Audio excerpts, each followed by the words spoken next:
Class 4 Bengali. পাহাড়ের নিচে হাট গল্পটি লিখেছেন বিভূতিভূষণ বন্দ্যোপাধ্যায়। এই গল্পটির লেখক পরিচিতি এবং গল্পটি তোমরা ভালো করে বাড়িতে রিডিং পড়বে। দেখো, এর প্রশ্ন উত্তরগুলো আজকে আমরা করব। তো চলো শুরু করা যাক। দেখো, প্রথমে অনুশীলনীতে কি দেওয়া আছে, নিচের শূন্যস্থান ঠিকমতো পূর্ণ করলে হাটের ছবিটা স্পষ্ট হবে।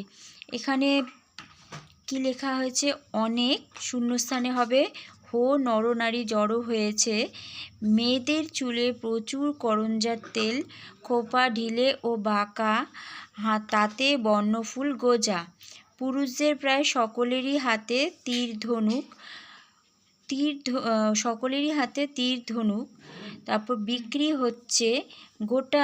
হচ্ছে যা গোটা সিংভূমের হাটে সাধারণত বিক্রি হয়ে থাকে, বিচিওয়ালা বেগুন, টমেটো ও পেঁয়াজ, শুটকি মাছ। হাটে বিক্রি হচ্ছে সুন্দর সুন্দর সরু সীতাশাল চাল, মাটির প্রদীপ, মাটির হাঁড়িকুড়ি, মহুয়ার তেল এবং তাঁতের তৈরি মোটা কাপড় ও গামছা।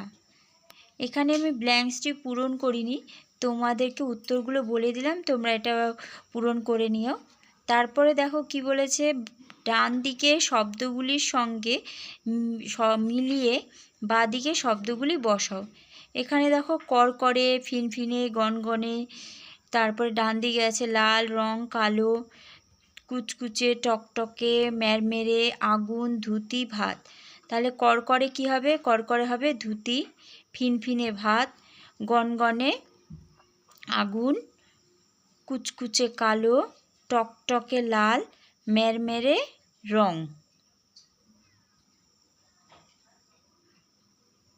আবার দেখো